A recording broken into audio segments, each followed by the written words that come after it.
विकर्ण संबंध क्या होता है और ब्लॉक कितने प्रकार के होते हैं। पिछले भाग में हम लोग पढ़े थे आंतरिक संक्रमण तत्वों की विशेषताएं क्या हैं, आंतरिक संक्रमण तत्व कितने प्रकार के होते हैं, पिछले वीडियो में बताया गया था। यदि उस भाग का वीडियो आप नहीं देखे होंगे तो प्लेलिस्ट में वीडियो है, वहां से जाकर के उस भाग का वीडियो देख सकते हैं। तो इस भाग में जो हम लोग पढ़ेंगे क्या आवर्त के कुछ तत्वों के गुण से मिलते हैं, मतलब द्वितीय आवर्त के जो कुछ तत्व हैं और तृतीय आवर्त के कुछ तत्वों के गुण से क्या होते हैं, मिलते हैं, उन्हें विकर्ण संबंध कहते हैं। कितना आसान है, यह द्वितीय आवर्त के तत्व लिखा गया है और यह जो है तृतीय आवर्त के कुछ तत्व लिखा गया है। तो यहाँ से जो है लिथियम और मैग्नीशियम का जो गुण है समान है और यहाँ जो है बेरिलियम एल्युमिनियम के जो गुण हैं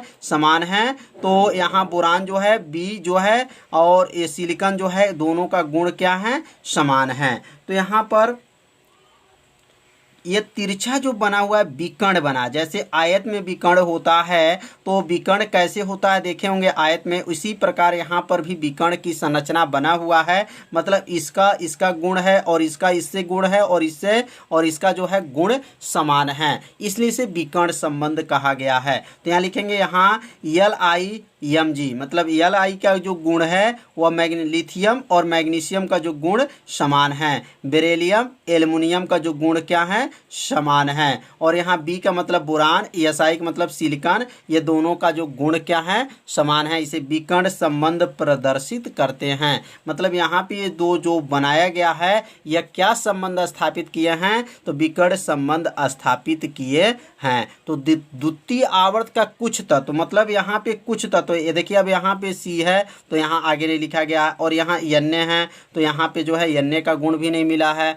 तो मतलब द्वितीय आवर्त का कुछ तत्व और तृतीय आवर्त के कुछ तत्व के गुणों में क्या मिलते हैं, समानता मिलते हैं, इसी को विकर्ण संबंध कहा जाता है।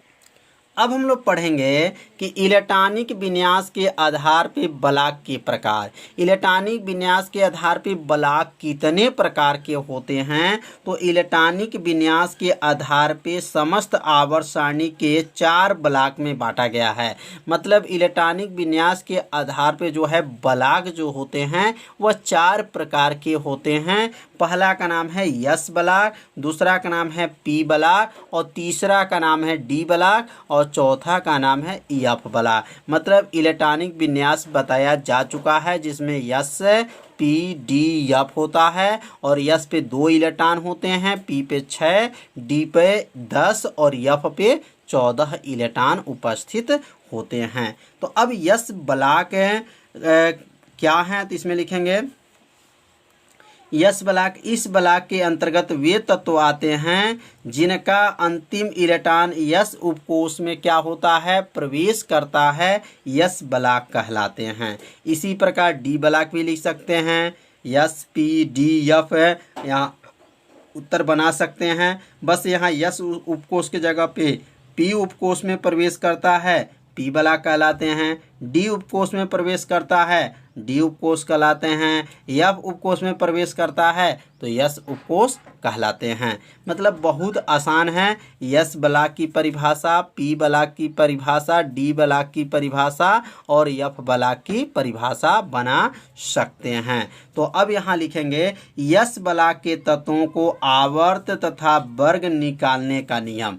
यह जो है मोस्ट IMP है, जो कंपटीशन में हमेशा पूछा जाता है कि S ब्लॉक का अगर कोई तत्व है तो उसके आवर्त किस आवर्त में होंगे और किस वर्ग में होंगे, वो निकालने का आपको नियम बताया जाएगा। तो जैसे मान लीजिए Na, ये सोडियम है। अब सोडियम अगर पूछ दिया जाए किस आवर्त में होगा या किस वर्ग में उपस्थित है देखना चाहते हैं तो लिखेंगे पहले इलेक्ट्रॉनिक विन्यास लिखेंगे। क्या लिखेंगे, इलेक्ट्रॉनिक विन्यास, और यहाँ लिखेंगे 1s2 2s2 2p6 3s1। यह जो है इलेक्ट्रॉनिक विन्यास इसका निकाला गया है। तो इलेक्ट्रॉनिक विन्यास का जो है वीडियो अपलोड है, यदि आप नहीं देखे होंगे और इलेक्ट्रॉनिक विन्यास निकालना नहीं जानते हैं तो प्लेलिस्ट में वीडियो है, वहां से जा करके इलेक्ट्रॉनिक विन्यास निकालना सीख लीजिए। तो यहाँ पर 11 इलेक्ट्रॉन जो है मतलब 2 8 1 जो लिखा गया है, मतलब पहला कक्षा में 2 इलेक्ट्रॉन भरेंगे और दूसरा कक्षा में 8 इलेक्ट्रॉन और तीसरे में 18 होते हैं, लेकिन यहाँ टोटल 11 इलेक्ट्रॉन हैं तो 2 पहले भरेंगे, उसके बाद 8 भरेंगे, उसके बाद से 1 भरेंगे। तो अब यहाँ पे जब इलेक्ट्रॉनिक विन्यास निकाल लेंगे तो निकालने के बाद यहाँ देखेंगे 3 है, तो यह 3 जो लास्ट में जो 3 आया है तो आवर्त कितने हो गए, 3 हो गए। कितने आसान है, आवर्त 3 हो गए। वर्ग कितने हैं, तो यस के ऊपर 1 है तो इसलिए वर्ग 1 में रखा गया। क्या है, वर्ग फर्स्ट में यह रखा गया है, मतलब आवर्त 3 है और वर्ग जो है 1 है। वर्ग किस में है, 1 में है, और आवर्त में किस में है, 3 आवर्त में सोडियम को रखा गया है और वर्ग जो है 1 है। तो समझ में आ गया होगा कि आवर्त और वर्ग कैसे निकाला गया। अब यहाँ मैग्नीशियम का जो परमाणु भार क्या होता है, 12 होता है। कैसे भरेंगे, पहले पहला कक्षा में 2 इलेक्ट्रॉन, दूसरा में 8 इलेक्ट्रॉन और तीसरा में जो है 2 जोड़ेंगे, कितना हो जाएगा, 12। इलेक्ट्रॉनिक विन्यास कैसे निकालेंगे, 1s2 2s2 2p6 3s2। तो यह जो है इलेक्ट्रॉनिक विन्यास है। इलेक्ट्रॉनिक विन्यास निकालने के बाद से आवर्त क्या है, तो यह जो आवर्त क्या हो जाएगा, 3। आवर्त क्या हो जाएगा, 3, तो यहाँ आवर्त 3 हो गया। और यस ब्लॉक में यहाँ पावर क्या है, 2 है, तो वर्ग जो है 2, मतलब वर्ग 2 में इसको रखा गया है और आवर्त जो है 3। मतलब मैग्नीशियम में जो है जो आवर्त सारणी बना हुआ है उस आवर्त में जो है तीसरे आवर्त में है और वर्ग जो है दूसरे वर्ग में है, मैग्नीशियम उपस्थित हैं। तो समझ में आ गया होगा। अब हम लिखेंगे पी ब्लॉक। पी ब्लॉक क्या है, तो बहुत आसान है। तो पी ब्लॉक की परिभाषा तो बताए हैं कि इस ब्लॉक के अंतर्गत वे तत्व आते हैं जिनका अंतिम इलेक्ट्रॉन पी उपकोष में क्या होता है, प्रवेश करता है। पी ब्लॉक के तत्व कहलाते हैं। अब पी ब्लॉक के तत्वों का आवर्त वर्ग निकालने का विधि क्या है, नियम क्या है, बहुत आसान है ये भी। तो यहाँ लिखेंगे पी ब्लॉक के तत्वों के आवर्त तथा वर्ग निकालने का नियम। जैसे यह 5b लिखा गया है, अब यह 5 जो बी बोरान है, यह इसका इलेक्ट्रॉनिक विन्यास जो संरचना होगा 2,3, माने पहला कक्षा में 2 इलेक्ट्रॉन और दूसरा कक्षा में जो है 3 इलेक्ट्रॉन। इसका इलेक्ट्रॉनिक विन्यास कैसे निकलेगा, 1s2 2s2 2p1। अब यहाँ इसको जोड़ेंगे तो 2 2 4 1 5, 5 इलेक्ट्रॉन उपस्थित है। अब यह आवर्त तो ये बता देगा, लास्ट वाला जो है 2 है तो इसमें आवर्त किस में है, आवर्त 2 है। वर्ग अगर निकालना है तो वर्ग याद रखिएगा, जब पी ब्लॉक का रहता है तो 12 में 1 जोड़ लेंगे। क्यों 1 जोड़ेंगे, क्योंकि पी के ऊपर 1 है, तो 12 में 1 जोड़ेंगे तो क्या होगा, 13 हो जाएगा। यह याद रखने, पी ब्लॉक में 12 को जोड़ना है और यह जो 1 कहाँ से आ गया, पी के पावर 1 है तो 1 जोड़ेंगे, 12 और 1 13। वर्ग जो है 13 में इसको रखा गया है। जैसे नाइट्रोजन का क्या होता है, n आपका, और साथ ही इसका होता है 2,5 लिखेंगे, 1s2 2s2 2p3। अब आवर्त क्या है, तो आवर्त तो 2 हो जाएगा। वर्ग क्या होगा, तो 12 में 2 और 3, पी के पावर क्या है, 3 है, तो 12 3 जोड़ेंगे तो क्या होगा, 15। मतलब वर्ग 15 में जो है नाइट्रोजन को रखा गया है और आवर्त किस में है, 2 आवर्त में इसको रखा गया है। तो यह 12 मतलब पी ब्लॉक में याद रखेंगे 12 को लेना है और ये पी के पावर जितना रहेगा इसमें जोड़ देंगे तो वर्ग निकल जाता है। अब यहाँ पे ऑक्सीजन है। ऑक्सीजन का जो इलेक्ट्रॉनिक संरचना 2,6 होगा, इसका 1s2 2s2 2p4 होगा। तो यहाँ आवर्त क्या होगा, तो लास्ट में जो 2 है तो आवर्त तो 2 हो जाएगा। वर्ग क्या होगा, तो 12 में क्या जोड़ेंगे, 4 जोड़ लेंगे, तो 12 4 क्या हो गया, 16। मतलब 16 वर्ग में इसको रखा गया है, किसको, ऑक्सीजन को। 12 याद रखेंगे पी ब्लॉक है तो 12 में 12 को ले लेंगे और ये जो पी के पावर जो जितना रहेगा जोड़ लेंगे, 12 4 16 हो जाएगा। इसी तरह एल्युमिनियम को क्या होगा, 1s2 2s2 2p6 3s2 3p1। अब यहाँ आवर्त क्या है, तो आवर्त जो है 3 हो जाएगा। आवर्त क्या होगा, 3, और वर्ग क्या होगा, तो 12 में 3 जोड़ लेंगे तो 12 3 क्या हो जाएगा, 15 हो जाएगा। क्यों, क्योंकि पी ब्लॉक है तो 12 और पी पे जो है याद रखेंगे पी के ऊपर जो है 1 है, तो यहाँ पे थोड़ा सा मिस्टेक हो गया, ध्यान दीजिएगा। p के पावर 1 है इसलिए यहाँ 1 को जोड़ेंगे, 3 नहीं जोड़ेंगे, याद रखेंगे 1 को 12 और 1 जोड़ लेंगे क्या होगा, 13। मतलब वर्ग जो है 13 में जो है एल्युमिनियम रहेगा।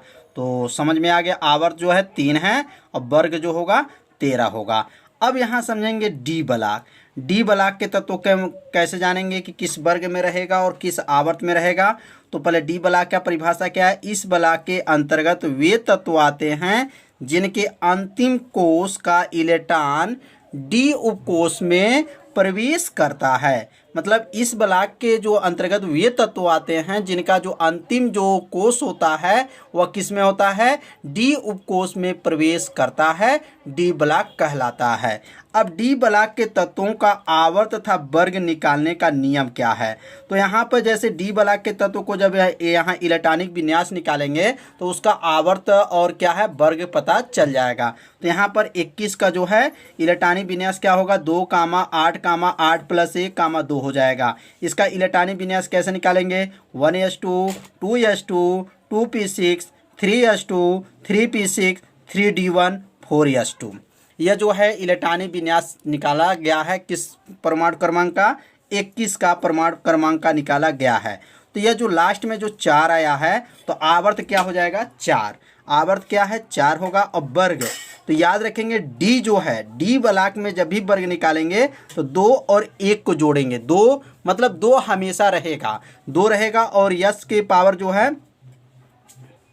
यहाँ 2 है, लेकिन यहाँ ध्यान देंगे डी के पावर 1 है तो यह 1 है इसलिए 1 को जोड़ेंगे।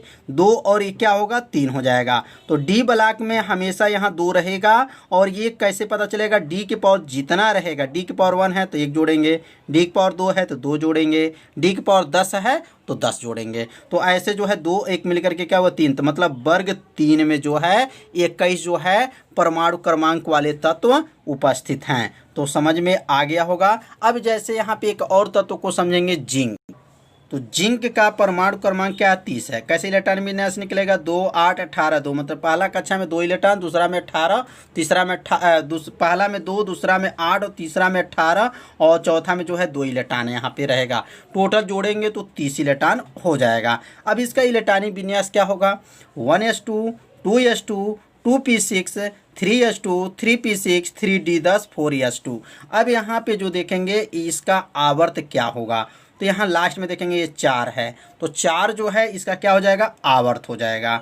अब वर्ग कैसे निकालेंगे, तो यह जो है डी जो है उपकोष में प्रवेश किया है, इसने डी के पावर 10 है तो 2 में 10 जोड़ेंगे तो 10 2 मिलके क्या होगा, 12 हो जाएगा। तो इसमें वर्ग जो है 12 है और आवर्त क्या है, 4 है। तो समझ में आ गया होगा कि डी ब्लॉक के तत्व में कौन से आवर्त है और कितने वर्ग में वह तत्व उपस्थित हैं। बहुत आसान है, बस आपको याद रखना है कि डी ब्लॉक में 2 और डी के पावर जितना रहेगा उसमें जोड़ लेंगे तो हमें मालूम हो जाएगा वर्ग की संख्या। तो आज का वीडियो कैसा था, आप सभी विद्यार्थी जरूर कमेंट कीजिएगा, वीडियो को लाइक कीजिएगा। चैनल पर यदि पहली बार आए होंगे तो चैनल को सब्सक्राइब और घंटी दबाना मत भूलिएगा, क्योंकि यह लाइव क्लास आपके लिए ही चलाया जा रहा है। तो मिलते हैं अगले भाग में, तब तक के लिए सभी विद्यार्थियों को नमस्कार।